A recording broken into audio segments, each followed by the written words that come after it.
Дивизия Das Reich была рада убраться с Восточного фронта, неважно куда, лишь бы подальше. Путь Das Reich во второй половине войны очень характерен и показателен для всех соединений СС того времени и в целом для войск нацистского рейха. Почему даже попав на Запад, за Das Reich тянулся шлейф Восточного фронта и как она перенесла на новый фронт старые методы. Что из себя представляла дивизия? Что показала летом 1944 год? Давайте разбираться. После операции «Цитадель», которая по сути провалилась и не достигла поставленных целей, вторая танковая дивизия Waffen-СС была переброшена на Мюнхен-фронт, где вместе с другими механизированными соединениями вермахта и СС пыталась остановить советское наступление. Дальше была неудачная попытка удержать Харьков в августе 1943 год и отступление за Днепр и оставление Киева. С осени 1943 год по весну 1944 год Das Reich ведут тяжелые арьергардные бои, постоянно отступая в составе группы армий Юг, прошли через Житомир и Кременчуг. К тому времени, даже на немецких штабных картах и документах из Das Reich не вырисовывалась дивизия и формирование именовали боевой танковой группой Das Reich, Панцеркампфгруппе Das Reich. Когда к апрелю 1944 год остатки, когда то мощного формирования выводит в Германию, то она представляет из себя довольно жалкое зрелище. 800 чинов СС, почти без тяжелой техники, несколько месяцев на курорте. Из Германии остатки дивизии перебрасывают на переформирование в Южную Францию, в город Монтабан, что севернее Тулузы. Там на базе сохранившегося офицерского костяка, дивизию фактически формируют заново. Привычная для Waffen-СС картина. До лета 1944 год оставшиеся ветераны Восточного фронта готовят новобранцев из свежего пополнения. Еще очень характерный момент, который иногда упускается из виду, в фронтовых сводках, воспоминаниях и мемуарах Симонов с 1940 по 1945 год часто фигурируют одни и те же люди, что создает ложное впечатление о бессмертных эсэсовцах, что в корне неверно. Офицерский корпус и унтер-офицерский состав ВСС действительно был довольно живуч, но на 90% дивизии состояли из солдат, а их постоянно обновляли. С 1943 года СС было уже не до жиру и критерии отбора в элиту у Гиммлера резко упали. Во Франции личный состав дивизии вообще сформировали частично из французов Лотарингии, Эльзаса и Фольксдойче Венгрии, Румынии и других европейских стран. Лишь очень небольшой процент составляли отпускники и вернувшиеся после ранения немецкие ветераны. К моменту начала высадки союзных войск в Нормандии, день Д, дивизия Das Reich представляли из себя довольно грозную силу и имела 15 тысяч личного состава и 200 единиц тяжелой бронетехники. На тот момент 10% от всей бронетехники немцев на Западном фронте. Das Reich начинает выдвижение к фронту. Пока 6 июня 1944 года на берег Нормандии уже высаживались англо-американские войска, встречая довольно слабое и неорганизованное сопротивление далеко не лучших частей вермахта, дивизия СС Das Reich все еще находилась в более чем 700 километров от театра боевых действий. Американские десантники из 101-й воздушной дивизии после выброски с воздуха больше были заняты поиском друг друга и снаряжения и мелкими перестрелками с остбатальонами вермахта, да подрывом батареи зениток Флаг-88, которую нам показали в многосерийном фильме Т. Хэнкса и С.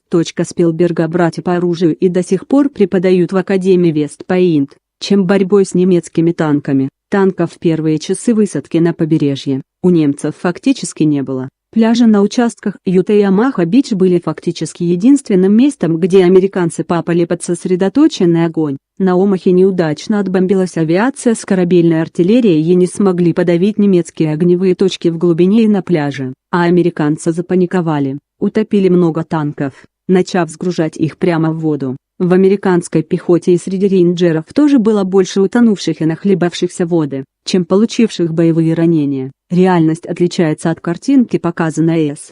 Спилбергом в спасении рядового Райана. Правда, у англичан и канадцев, на их участках высадки все прошло еще более гладко и спокойно. Немцы почти до обеда 6 июня думали, что высадка в Нормандии – это отвлекающий маневр и главный удар по-прежнему стоит ждать в Кале. Мрачный привет с Восточного фронта. Выдвижение дивизии было задержано, как налетами союзной авиации, которая местами наносила довольно чувствительные удары по дивизии даже в глубоком тылу на берегу реки Луары. Сбрасывать в Ла-Манш союзников было уже поздно, но заблокировать их продвижение вглубь полуострова Котантин вполне реально. Французское сопротивление, которое было наиболее многочисленным в южной части страны, а не на севере, настроили свои радиоприемники на волну свободной Франции. Де Голля услышали призыв браться за оружие. Французские партизаны, в рядах которых были подготовлены в Англии агенты-диверсанты, на всем пути движения до Срайх от Тулузы, через Туль-и-Льмож,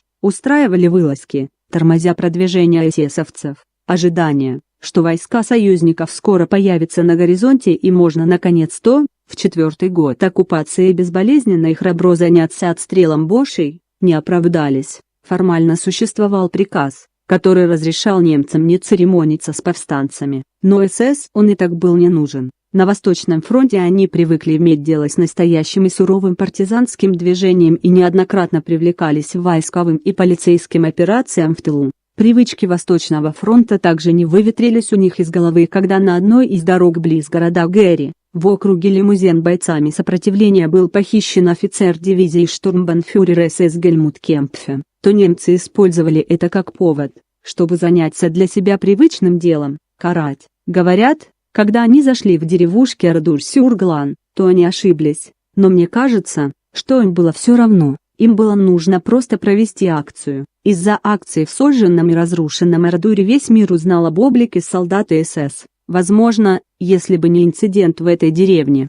то для всех бы они так и оставались просто солдатами. Мир был потрясен их деяниями во французской деревушке, но миру были безразличны методы СС в деревнях и селах СССР, как будто они там пионерские костры жгли. Я не злорадствую, но двойные стандарты в действии. Про Францию узнали все, а про остальное они знать не хотят. Оно и понятно, во Франции ведь люди, а вас там на Востоке много. Кто вас считает? Das Reich вступает в бой. Первые же столкновения дивизий СС с англо-американскими союзниками многому друг друга научили и определили специфику предстоящих сражений в Нормандии. Для немцев стало почти сразу понятным и очевидным, что передвижение по дорогам в светлое время суток – это гарантированное уничтожение. Авиация союзников доходчиво и популярно им это разъяснила. Авиация Люфтваффе в небе над Нормандией приказала долго жить, и штурмовики союзников могли безнаказанно висеть над полем боя и гоняться даже за одиночными целями,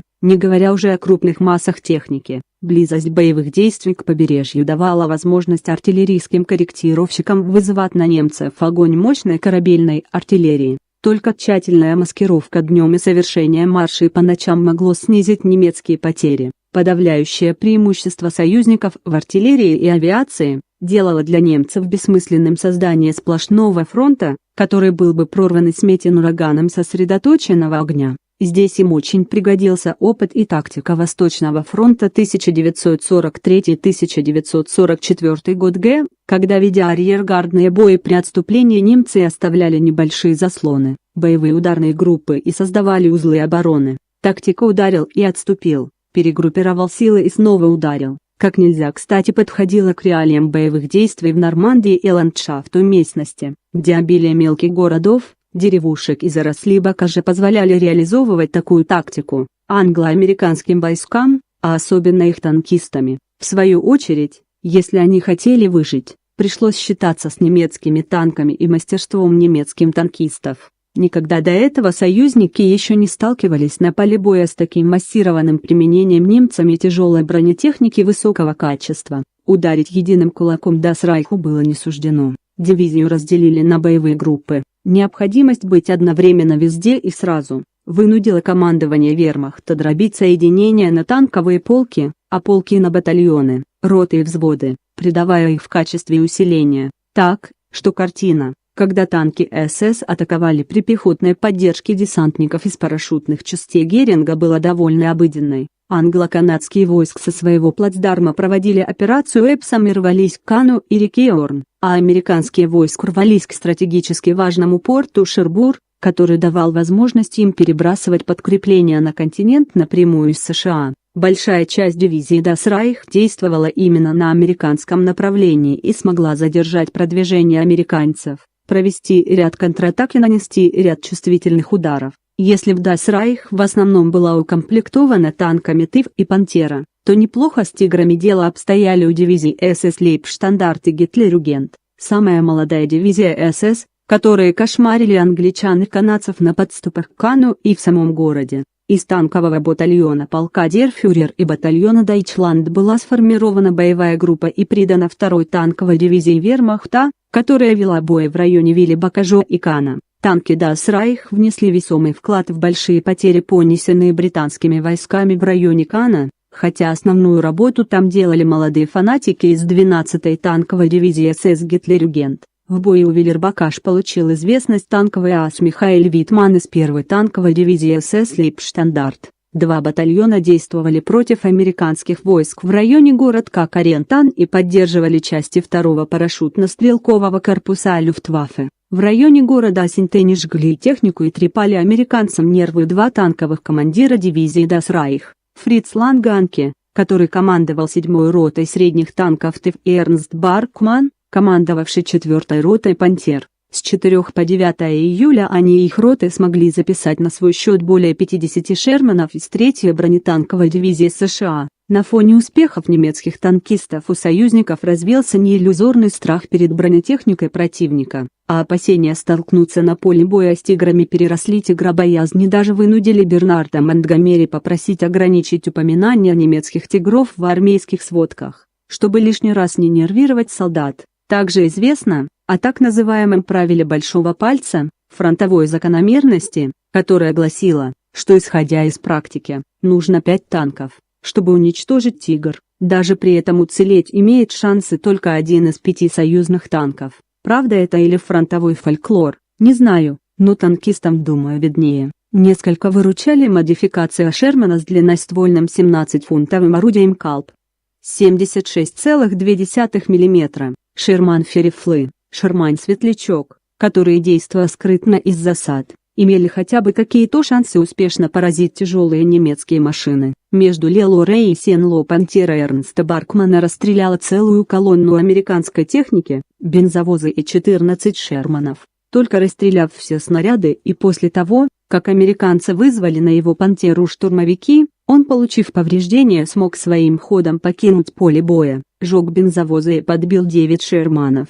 Но, как говорится, везет тому, кто везет. Американцы и британцы тоже учились воевать, у них была слабая бронетехника, но сильная авиация, огневая мощь артиллерии и цепкая пехота, что делало их довольно непростым противником. Количественное преимущество, постоянные атаки с воздуха, отсутствие у немцев крупных резервов, сделали свое дело. Американцы взяли Шербур, что позволило им еще больше нарастить свою группировку на полуострове Котантин. Прорыв у Авранша и операция «Кобра» окончательно решили исход боев за Нормандию. Нежелание маневрировать и попытка держать рубежи до конца превратились для немцев в Фалезский котел. В августе Das Reich еще будет огрызаться, будет биться у Фалеза, атаковать у Мартена и возьмет его. К тому времени западной группировкой немцев будет командовать Модель, вместо отбывшего с фронта по ранению Ромеля. Дивизия проведет ряд тяжелых контратак, нанеся тяжелые потери наступающим войскам генерала Амара Брэдли, но и сама практически утратит боеспособность. В это время слева к реке Сене уже выходили войска американского генерала Паттона, и шансов на выход становилось все меньше. Das Reich сможет вырваться из котла под Фалезом, но это будут снова жалкие остатки. Осень 1944 год дивизия проведет на переформировке, где ее будут в очередной раз чуть ли не с нуля создавать заново, чтобы снова бросить в бой во время немецкого наступления в Орденнах Стражи на Рейне. Декабрь 1944 год. Весь 1944 год Das Reich носились с восточного на западный фронт, воюя на чужой земле. За год они фактически 2 раза обновляли свой состав. Их противники достигли своих задач. К осени 1944 год советские войска практически изгнали вермахт с территории СССР, а союзники вошли в Париж. А что получили танкисты и гренадеры Das Reich? Они получили протезы на ноги, и то не все, а кому повезло, каждому свое. Спасибо за ваше внимание. Хотите больше статей канала в своей ленте? Тогда подписывайтесь на канал, это абсолютно бесплатно, и ставьте палец вверх. Дальше будет интересней.